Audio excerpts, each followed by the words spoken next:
Hi, everyone. Welcome back to the Conference on Religious Trauma, CORT 2023. And we are ready to start our next speaker session. I'm very pleased to introduce our next speaker. Dr. Ling Lam is licensed marriage and family therapist and a lecturer in counseling psychology at Santa Clara University. Dr. Lam will be addressing us today on the topic of shame and complex trauma. To hear more from Dr. Lam, check out our interview on the Divorcing Religion podcast from earlier this year.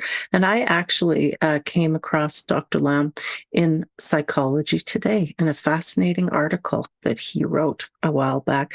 Welcome, Dr. Lam. It's so nice to see you again. Okay, thank you, Janice. I'm excited to share the next hour with all of you about a very important but potentially heavy topic, which is around the topic of shame and complex trauma. My invitation is, I would love if you have any questions, to not leave until the end. Along the way, feel free to unmute yourself, feel free to turn on your video, or feel free to put your question in the chat window. Any way that you can ask your questions in real time, I would appreciate it. Okay, let me try sharing my screen. I'm always a little bit nervous when I share my screen because once I heard a psychology professor thought she was sharing her screen with her class, what she ended up sharing is her OkCupid profile. So now there are certain stories that after you heard it, you cannot unremember it, and you create a bit of a psychological shadow every time I share my screen on Zoom. But I trust you, Janice, and all of you in this workshop will let me know immediately if I'm sharing anything other than my PowerPoint. Is that right? Can I have some electronic thumbs up so I know that I can trust you to let me know if I share the wrong screen? Okay. All right. Let me try to do that. All right. Can you see my PowerPoint? Can you see anything other than my PowerPoint? Relief. Okay, that's the first hurdle that we have to go through. All right. So let's talk about shame and complex trauma. And I know that some of you may be therapists, some of you may just be experiencing sort of this in your personal experiencing. So my intention is to make this presentation as applicable to as many people as possible. And I invite you to ask me questions and share your thoughts in the chat window or using your audio anytime during the presentation. All right. So when we talk about complex trauma, let's actually talk about what complex trauma is and how it may be connected to the experience of religious trauma.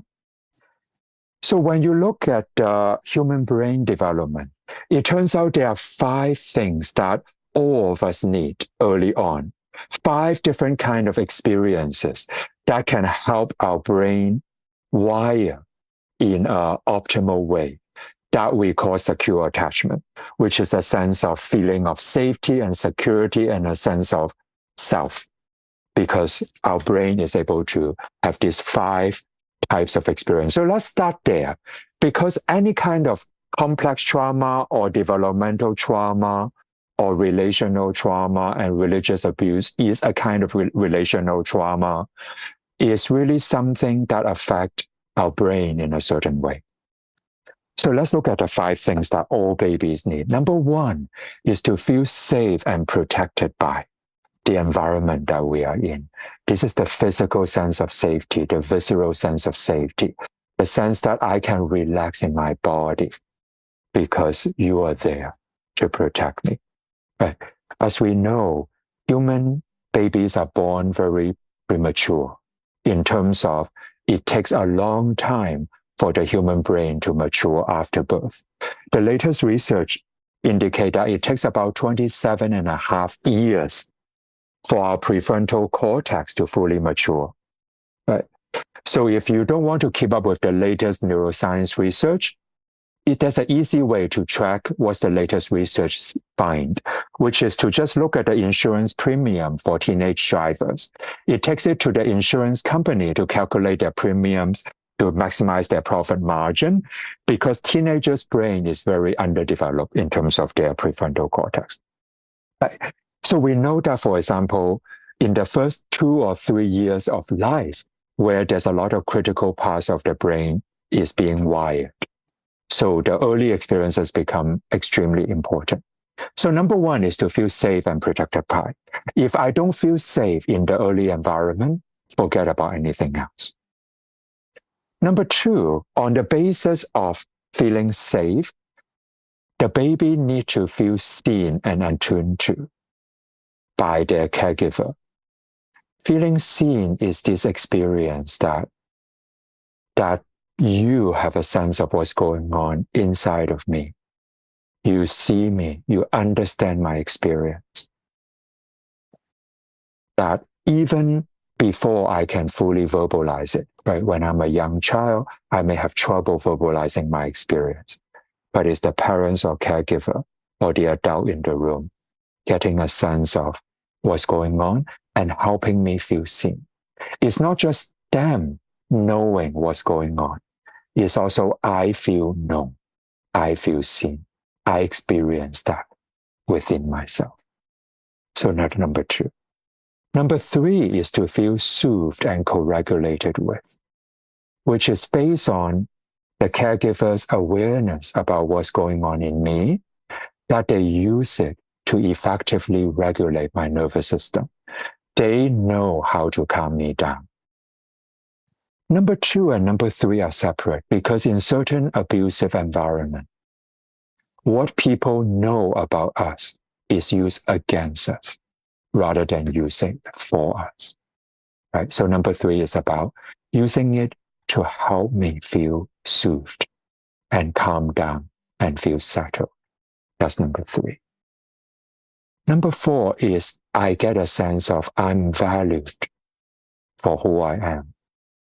And when I look into my caregiver's eyes, I see in their eyes a reflection of me, and they are full of delight and wonder when they look at me. So a sense of feeling delighted in. And number five is to feel supported and challenged to be my best self and to live my best life and to live at my full potential and to exercise my sense of autonomy as an individual being. So when you look at all five, and you can see these five build on one another. Without physical safety, if a child was born in a very physically abusive environment, it really compromised the foundation for everything else, right? Sometimes in families, there's a sense of safety, but then we don't feel seen. Or when we are seen and the information is used against us, or we feel safe and we feel regulated, but our parents never express a sense of delight explicitly in us, right? Etc., etc. So there's a question in the chat window. Being adopted, does this factor differently? I was in an institute for about a month before being adopted. So thank you for sharing that. Now, a lot of it is really depends on the experience of the baby in the last trimester in the womb. So 3 months before birth and 18 to 24 months after birth. That is the critical period for brain development where a lot of the critical circuit is first wired. So it really depends on what is your experience in the womb, what's the stress level of the biological mother in the last trimester of pregnancy, as well as what is the experience in the first month in the institution, right? Were the baby just physically fed, or were the baby just still also soothed, right? So for example, the research and in for example, Romanian orphanages in the early 2000s, late 1990s is that there's a lot of babies in those orphanages. They are fed enough nutrition and calories, but they were never picked up And that really compromised a lot of physical and psychological development. So a lot of it is really, it depends on the stress level of the biological mother, especially last trimester, and the first 18 to 24 months of the environment. Thank you for the question. So if all five, by the way, no parents are perfect, no attachment environment is perfect. So what research shows that babies are born pretty resilient. We need a critical mass of these five aspects of experiences, and our brain will be fine. The research from about attachment theory is babies seem to need about 1/3 of the time. They need to have these experiences. And the rest, there's a natural rupture or stress followed by repair. Right? So 1/3 attunement, 2/3 just the natural things in life, but followed by some kind of repair. So I always tell new parents, even though the research says 30%, right, and that seems to be sufficient for the baby's brain to wire in the optimal direction, but don't cut it that close. Let's say half-half. If half of the time, okay, provide some margin. If half of the time you are able to show up in these ways, your child is probably fine. So what happens if they have sufficient experiences, and what happens if they don't have enough? So let's look at it will affect the brain's regulation capacity. So the brain has 4 ways to regulate itself. And by regulation is ability that we calm ourselves when we are in distress. So number 1 is auto-regulation. This is let me describe what it looks like in babies and what it looks like in adults. And I invite all of you to reflect on what is your brain's preferred regulation strategy when you are in distress. Auto-regulation for baby look like gaze aversion, which is just avoiding eye contact. Let's say Janice, can you be the baby for just 10 seconds? Oh, I'm a big baby. Okay, all right. So I'm the parent, Janice is the baby. So we are playing around, right? Hello, hello. Da, da, da. Let's say we are having fun. And then at some point, it's too much stimulation for Janice's brain. So Janice would just look away or close her eyes, look away. That's an auto-regulation. Averting eye contact is an auto-regulation strategy. Auto as in is automatic, it's very instinctual, and it doesn't require anybody's cooperation. Looking away to help myself reduce the incoming stimuli doesn't require anybody's cooperation. This is the most primitive regulation strategy, right? The danger for the caregiver is if Janice look away and I feel abandoned because of my own trauma, I would get in front of Janice's face and keep trying to engage. At some point, I might inadvertently override Janice's auto-regulation attempt, and Janice would internalize early on. It's pointless for me to try to take care of myself.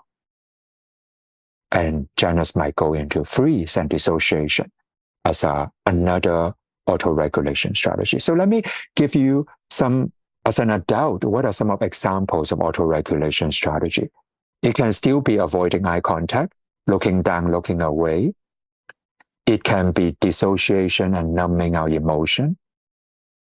It can be using food, alcohol, other substance as a way to not feel our feelings. It can be using fantasy to escape from the pain in the here and now. It can also be things like spontaneous shaking, that kind of body or your feet is just kind of moving back and forth very quickly. All those are really auto-regulation strategies, as I said. Nothing wrong with it. These are not good or bad. But the key is to be able to do all 4 regulation strategies. Okay, any questions about auto-regulation strategies? Right? second one is external regulation. In the baby, what it looks like is the baby have a distressing cry. And the cry is a signal to the caregiver that I'm in distress, I need your help, I need some external regulation. Hopefully, the caregiver would hear the cry and come to care for the baby, right? Did you poop? Are you cold? Do you need a hug? Do you need a blanket? Or do you need food? Right? It's one of the four. Are you cold? Do you need a blanket? Do you need a new diaper? Do you need food? Or do you need a hug? And hopefully, the caregiver would find a way to soothe the baby. That's external regulation, as in you are helping me regulate, right? The adult version of external regulation can look like a kind of so-called codependent relationship. For example, if I have a low sense of self-worth and I need to be in a relationship, even if it's a bad relationship or abusive relationship, because I'm really afraid of being alone. Do you see the external regulation? I need to be in a relationship in order for me to regulate myself. Right? External regulation is also a kind of trying to control the environment, right? Trying to micromanage other people, right? Or trying to be very angry or rage issues as a way to control other people. It can also show up as a kind of narcissism, right? Abusive to other people in order for me to feel good about myself, or needing a lot of external validation, right? Tell me how wonderful I am. Tell me that everything I touch turns into gold. Tell me that I'm amazing in everything that I do. If anybody dare to criticize me, even mildly on Twitter, I'm going to unleash a barrage of disparaging thoughts to make you feel like you are nothing, because clearly you are not even worthy enough to appreciate how wonderful I am. Now, I do want to say I'm not talking about anybody in particular. Okay, this is a hypothetical example. People who have a lot of ego, but also there's a fragility. They cannot take any feedback. All those are examples of external regulation. Codependent relationship, narcissistic presentation. It can be over narcissism or covert narcissism. What's over narcissism? I'm wonderful, worship me. What is covert narcissism? I'm the biggest victim in the center of the universe. I need your sympathy all the time. Right. That is covert narcissism, or can be. Okay. Any questions about external regulation? External regulation can come out in rage, as in I'm trying to control you. I'm trying to intimidate you to keep myself feeling okay. It can also a kind of like, I'm beating up on myself. I'm shaming on myself. It's really, I'm going to a black hole to draw in your energy. It is still about me, right? Whether it's I'm the biggest, I'm the most wonderful person at the center of the universe and you need to worship me, or I'm the biggest POS or victim in the center of the universe and I need you to, it's still about me. Yeah, someone can display both covert and overt. They are actually linked. One is I'm a supernova, one is I'm a black hole, which is a supernova collapsed inward. The key is it's all about me. Right? By the way, it's appropriate for babies to be all about themselves. Right? But in adults, sometimes different, when we do external regulation, we need other people to regulate us. By the way, none of this it doesn't have to be pathological or unhealthy, right? Because, for example, if you are in a healthy relationship, sometimes you can allow yourself to fall apart a little bit and just lean on the other person to be there for you, right? So that's external regulation too. But in an adult relationship, you don't do external regulation in a one-directional way all the time, right? Sometimes you do external regulation, other times you have to do other kind of regulation. So the third is interactive regulation. What is interactive regulation? Which is, let's say, Janice, I'm going to invite you to be a baby again. So let's say Janice cry. I come and say, Janice, do you need a food, blanket, hug, or diaper, right? and I effectively soothe the baby. And then very soon, the caregiver and the baby are in this mirroring each other. They are looking at each other. They are smiling at each other. They are in this connection with each other. They amplify the positive affect in each other. They are giggling together. They are feeling good together. And that is moving from external regulation to interactive regulation. The caregiver experiences some benefit. It's a win-win situation, right? So interactive regulation is an extension of external regulation that is marked by bidirectional. It's reciprocity. There's more fairness. We do it for each other. In interactive regulation, we see what the other person needs. And sometimes we do have to put aside some of what's important to us to do the larger good of what's good for the relationship, right? So in adult romantic relationship, for example, is on the foundation of interactive regulation or co-regulation. We are regulating each other's brain. We are creating safety. We are seeing each other. We are soothing each other. We are delighting in each other. We are supporting each other. Yet we are two autonomous selves, right? The critical difference is in external regulation, there's only one human. The other person is an object being used for that human's benefit.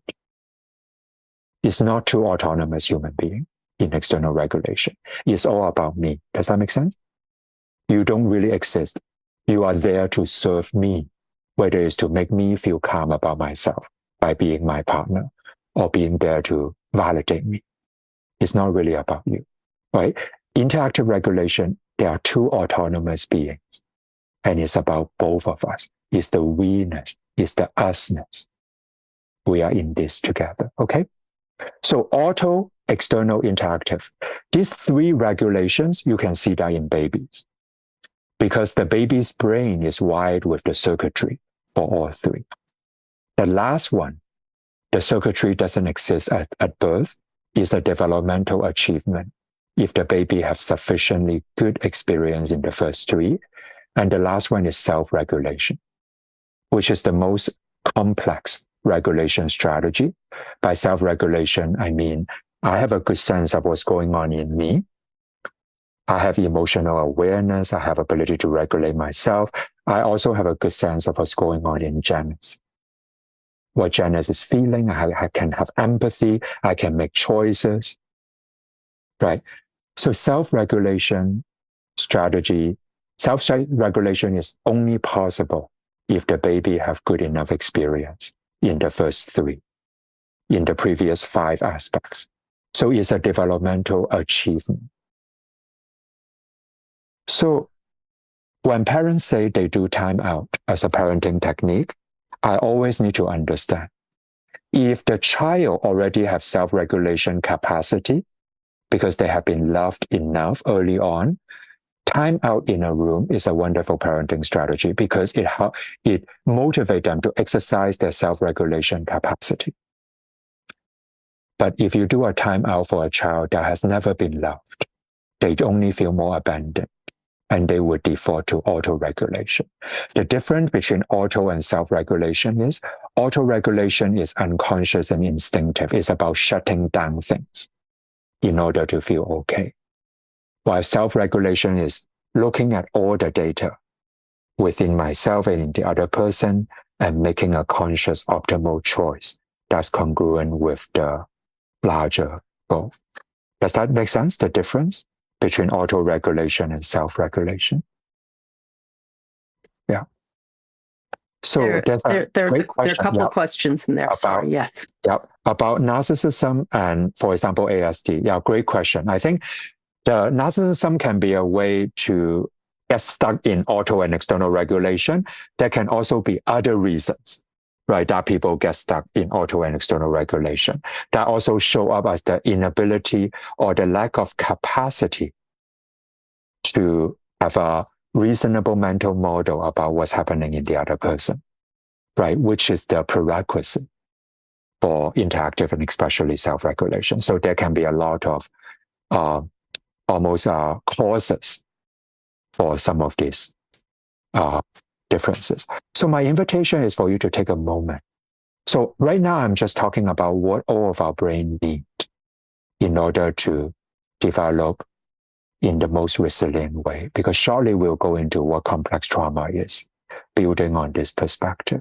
So I invite you to just take maybe a few moments, checking in with your body, reflecting on your life, your brain. Just make a note of where is your brain located in based on your early experiences, and then the regulation capacity as a result, and see how you feel in your body right now.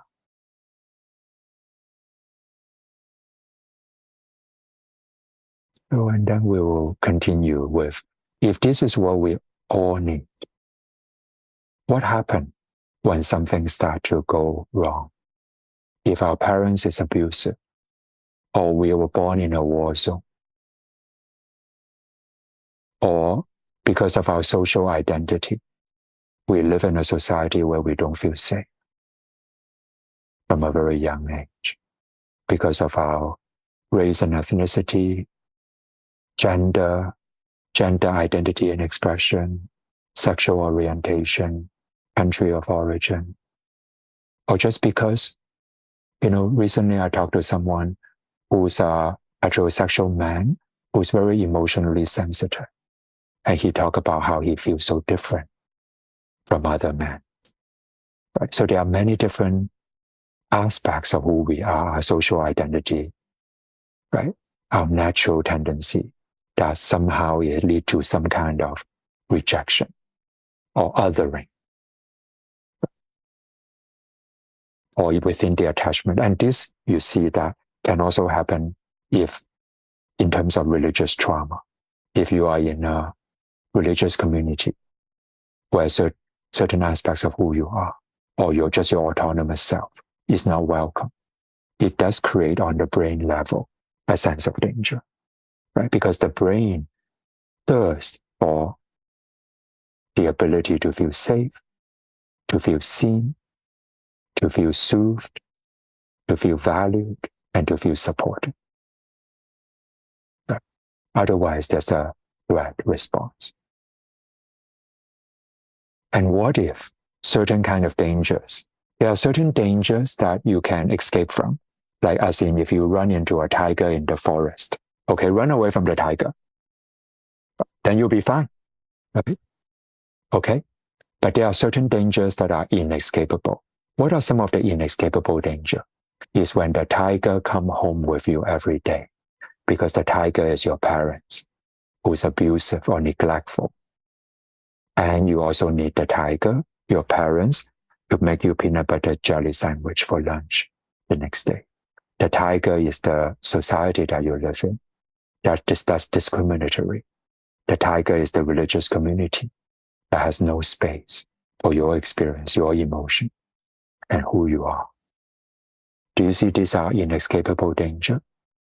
You are stuck because the danger is in the air that you breathe in.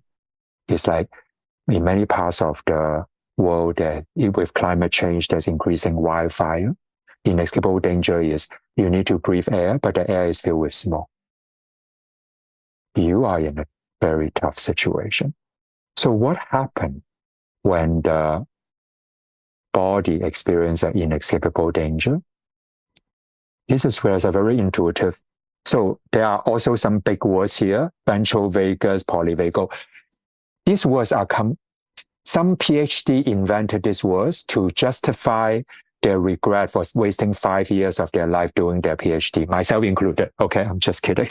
So forget about all the big words on this slide. This model is actually very intuitive. Green, yellow, red zone as a metaphor or working model for our brain and our nervous system. When our brain feels safe, again, feeling safe is really the 5 aspects, right? When we feel physically safe, when we feel seen and emotionally known, when we feel regulated, when we feel valued by the other person, when we feel supported. That's what I mean by feeling safe. Does that make sense? Feeling safe is not just physical safety. It's also emotional safety that requires to be emotionally known, etc. When we are in relationship and environment that feels safe, Our brain is in the green zone at the top of the ladder. This is the optimal place for us to be creative, to be mindful, to connect with other people, and to live life. But when we experience danger, as in we run into a tiger in the forest, our brain go to the yellow zone in the middle of the ladder, where we go to fight or flight response. Right? The fight or flight response with tiger look like running, okay? But the fight or flight response in our day-to-day life looks like anxiety, feeling panicky, feeling restless, feeling impatient, being angry all the time, unable to control our emotions, yelling at other people, racing thoughts, insomnia. Do you see all those symptoms I just described? Is the nervous system and the brain running too hot? We are not able to calm down. We are not able to sleep. Does that make sense? This is like the accelerator is just on, the car is going 100 miles an hour. Right? That's wonderful if you are trying to run away from the tiger. That's not wonderful if you are trying to sleep. Does that make sense? But our brain doesn't really differentiate between the physical danger like tiger or the emotional danger, like having a parent that's very neglectful or having a religious community that's very othering. Our brain go down the yellow zone. So when there's danger, we go to the yellow zone, but when there's inescapable danger, we go all the way to the red zone. Because fight or flight doesn't work. You can't fight or flight your way out of an abusive family situation when you are 2 years old. Because as a 2-year-old, you don't have the choice of saying, screw you, I'm going to find myself a different family down the street. You don't have that option. So your brain shut down, start going into freeze, start going into the red zone, which is the flag and freeze. Freeze is dissociation, numbing your emotion. Flag is going into people pleasing. Just do whatever you need to make the other person happy so that you can survive. Betray yourself for the purpose of survival. That's what rest. Shut everything down inside. Don't feel anything. Or go into this depression. So when your nervous system is the red zone, you are not in anxiety anymore. You are in this deep depression. You don't feel motivated about anything. You just want to avoid people. You go through life feeling numb like a zombie. You are going through the motion without feeling any kind of aliveness. That's a symptom of your body going into red zone. And when we talk about complex trauma is relational trauma. Right? Getting into a car accident, that's trauma. Being stuck in a religious community that is abusive, that's inescapable when you are a child and your parents force you to go to that religious community. That's complex trauma. Does that make sense? Right? Being assaulted by a group of strangers when you are a tourist, that's trauma. Being bullied at school every day because of who you are, and you also have to go to school, that's inescapable danger. That's complex trauma. Make sense? So complex trauma is religious trauma, peer bullying, social identity trauma, attachment trauma, abusive family, neglectful family, intimate partner violence. There's a sense of betrayal. There's a sense of you are in a relationship with the other person and you can't just get out that easily. That's complex trauma. So in complex trauma, we are working with yellow zone, but very often we are really in the red zone. So, by the way, this whole thing is called polyvagal theory. So what happened in Vegas does not stay in Vegas. Depending on where your vagus nerve go, if you go to the red zone, it affects everywhere in your life. So next time when somebody say, what happened in Vegas, stay in Vegas, okay, ask them to spell Vegas. Okay, please spell Vegas, then we know if it's true or not. But I also think these days, in the days of social media, even VEGAS, I don't think it stay in Vegas. It's on Instagram the next hour. Okay, so let's just forget about even asking them to spell. However you spell Vegas, what happened in Vegas does not stay in Vegas anymore. But certainly what happened in the vagus nerve, which is this green, yellow, red zone, affect globally your emotion, your behavior, etc.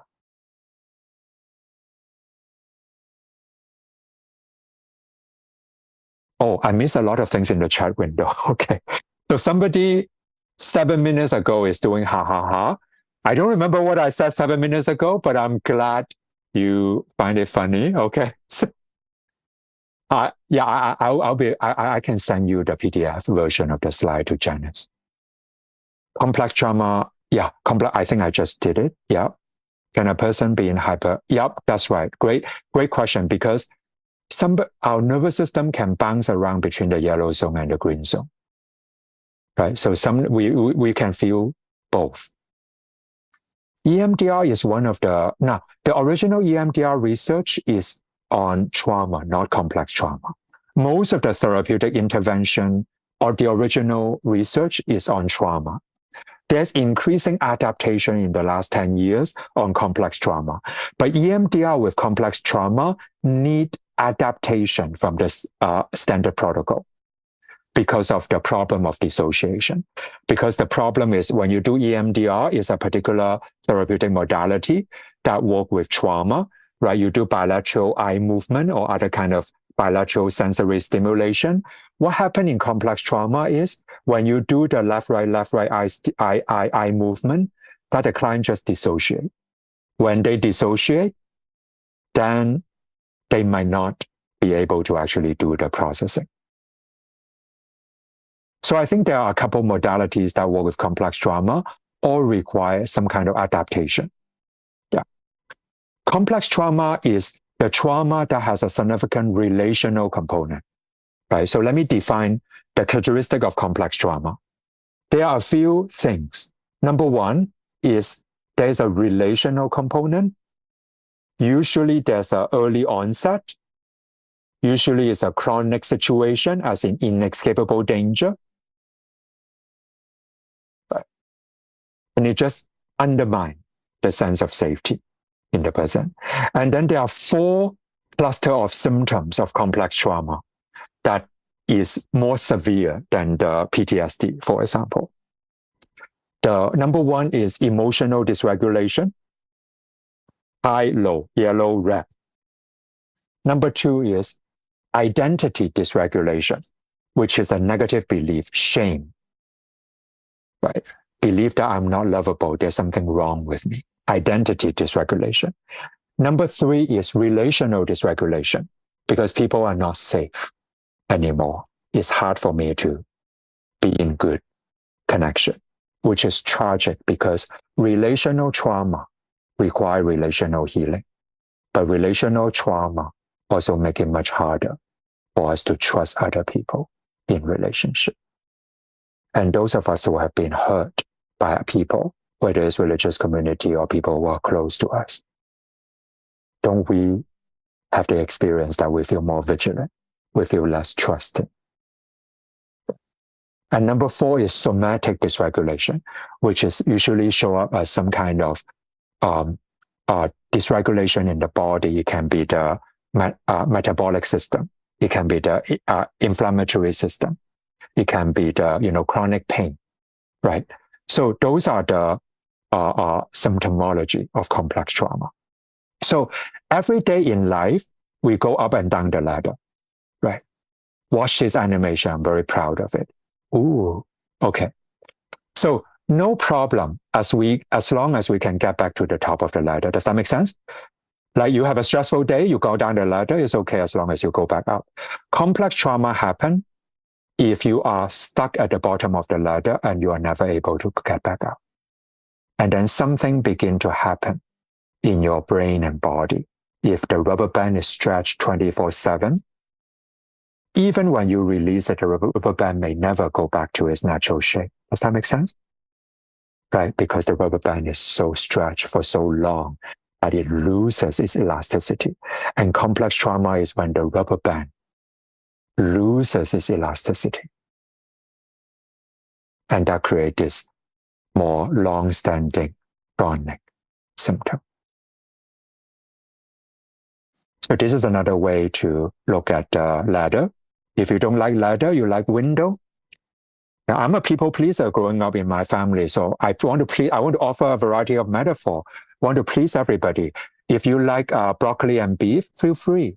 If you like General Chow's chicken, feel free. If you like sweet and sour pork, feel free. Or if you like any other fake Chinese dish in this Chinese buffet, feel free, okay? If you don't like ladder, window is just another way to talk about the same thing, right? The optimal arousal is the green zone. The hyperarousal is the yellow zone. And the hypoarousal is the red zone, right?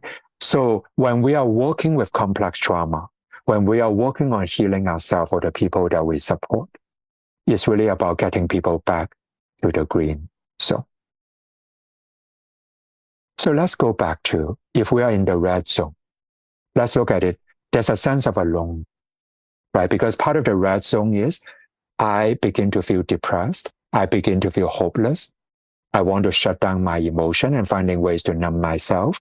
And part of that is also I begin to isolate myself. And when you look at the situation, that's probably the clearest is you are a 5-year-old kid and your parents are abusive. You are really screwed, right? There's a sense of aloneness. You depend on your parents for survival, but they are unable to help you feel safe and seen.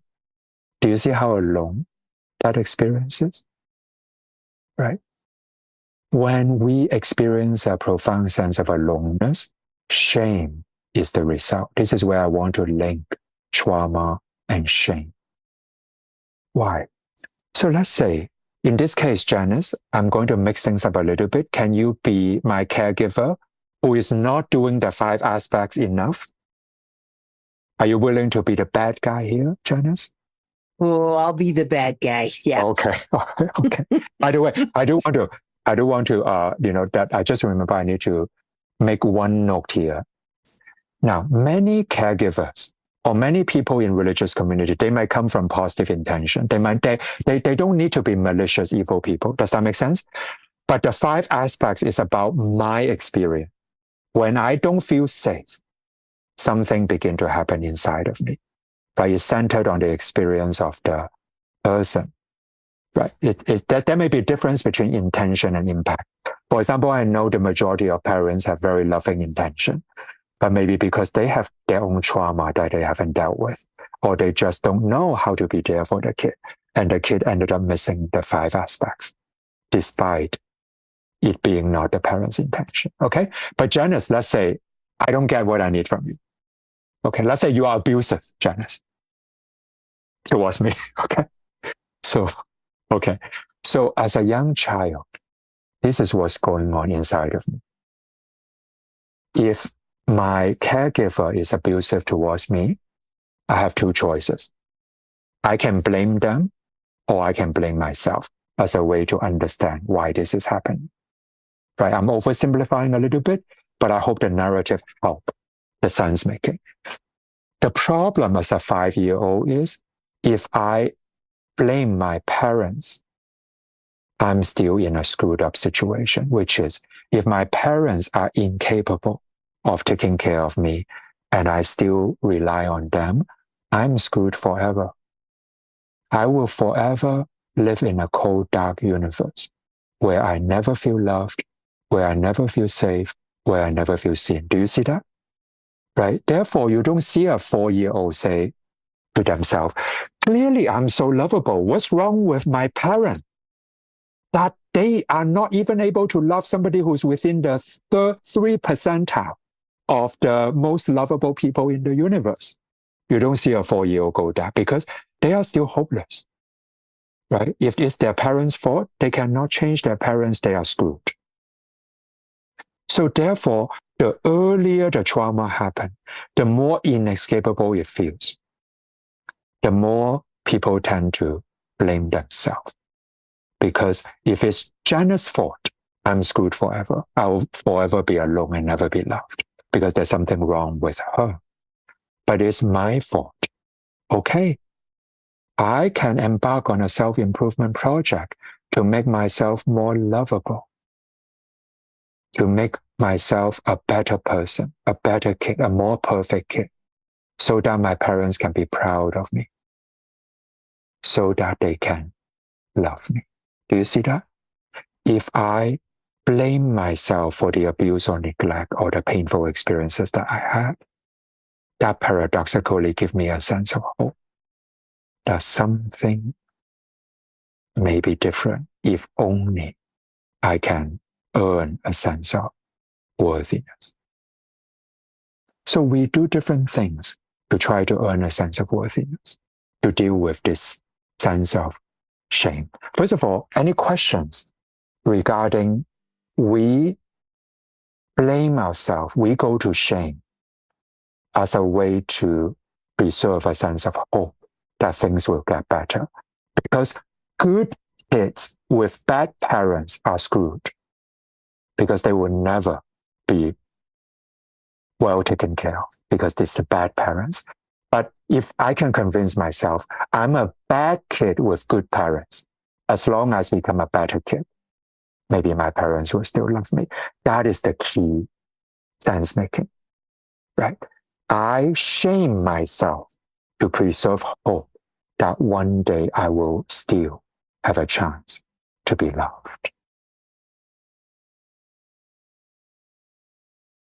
Now, in terms of trauma and ADHD, I just want to say there's some overlap, right? ADHD is really a kind of hyper-arousal symptom, right? In terms of you cannot focus, you have impulsivity. But I think it's different construct, right? There are some ADHD-like presentation that may be connected to trauma, but I would not equate them. I think they are like Venn diagram. There can be some overlap, right? But I would see them as separate constructs. So trauma, complex trauma can cause ADHD-like symptoms, but I would not say ADHD is always due to trauma. So that's okay. So let's go further. So we talk about trauma, we talk about shame.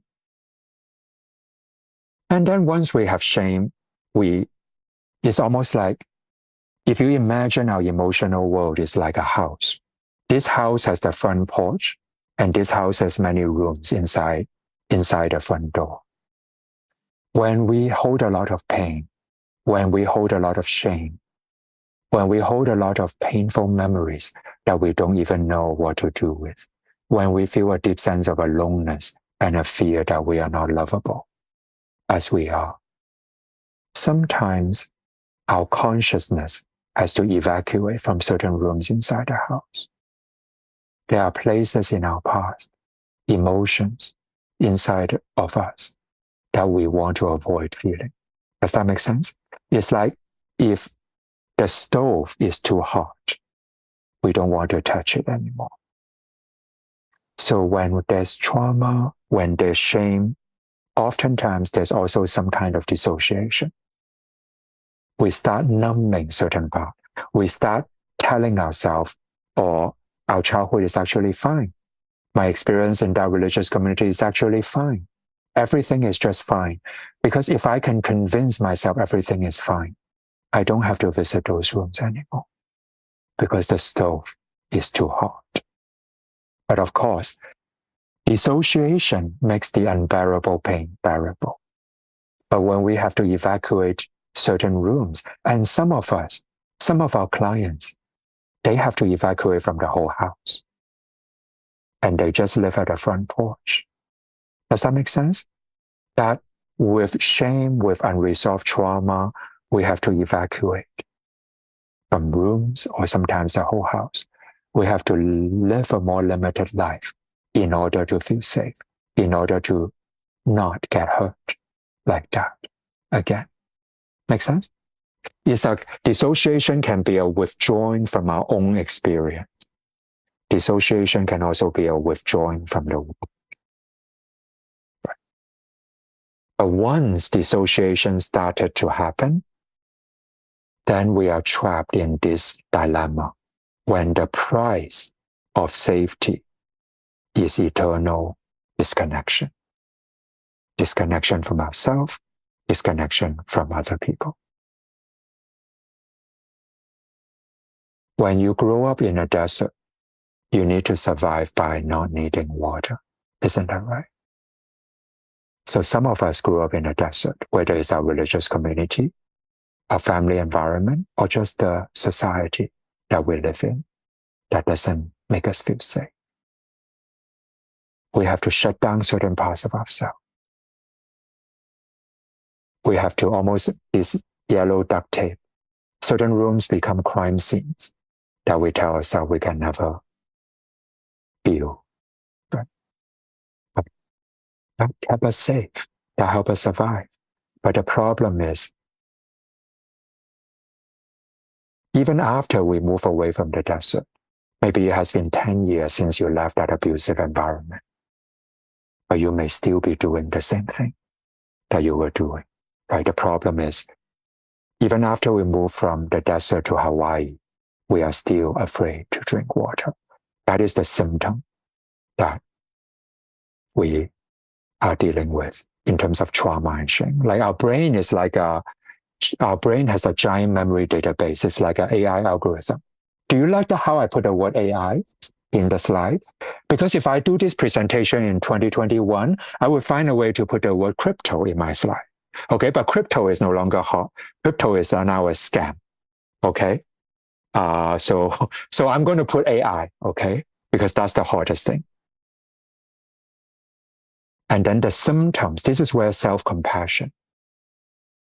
If you struggle with anxiety, you struggle with depression, the symptoms are actually a shrine to the untold story. Right? The untold story is there's some unresolved things. Residue on the windshield. Let me end by, and then I see there are some questions. I'll spend the last few minutes getting to the question. This is the last part that I want to say, which is, even you might have grown up in the desert. You might have needed to survive by not needing water or convincing yourself that you don't need water. You might still be struggling with some of those symptoms and suffering 10 years after you move away from the desert. But I want to say, please validate the part of you when you were 5-year-old, when you were 15-year-old, when you were 25-year-old, no matter when the trauma happened. Please validate the inner heroic part of you that figure out a way to survive. And that part has never given up the longing for something different. I believe that's why some of you are in this conference, still longing for some wholeness and healing, something different.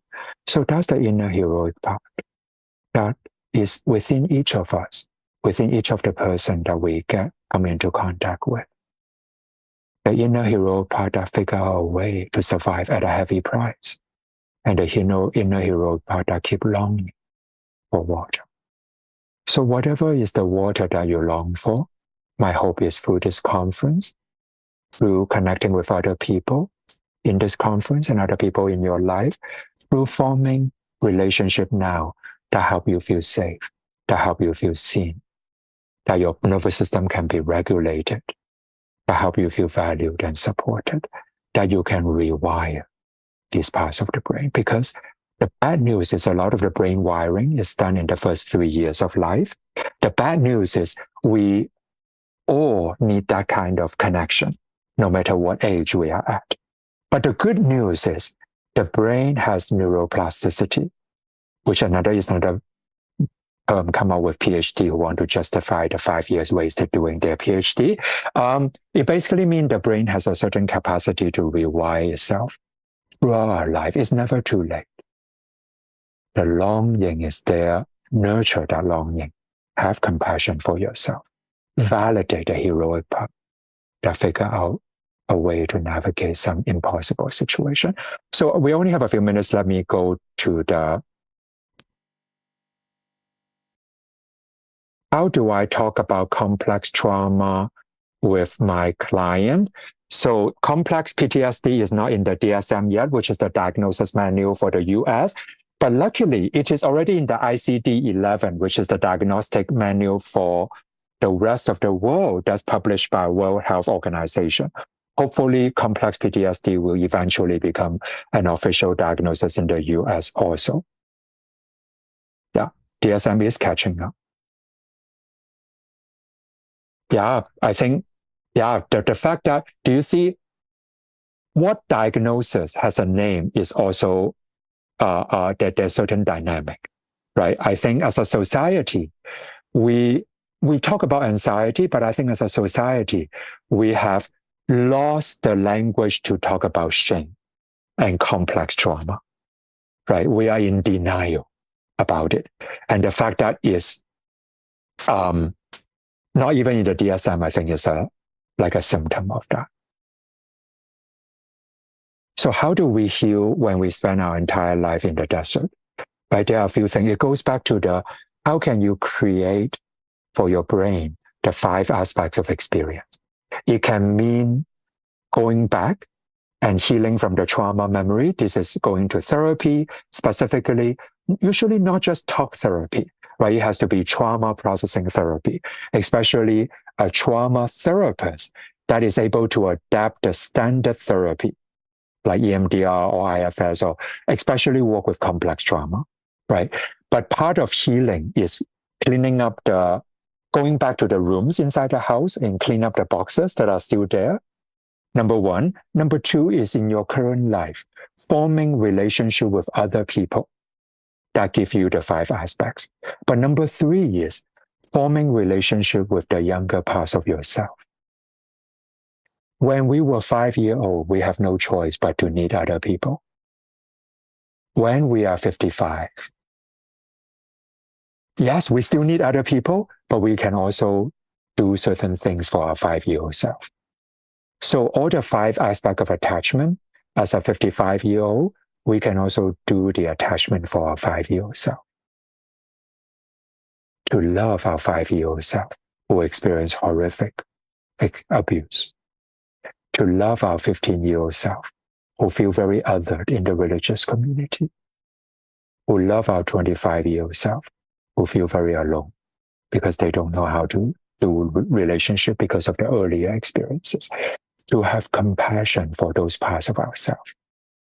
Right? So number 1, deal with the trauma residue in the boxes in the inner rooms. Number 2, form relationships now that give you the 5 aspects. Number 3, form relationship with your younger parts within yourself. And number 4, breathe. Breathe. Try.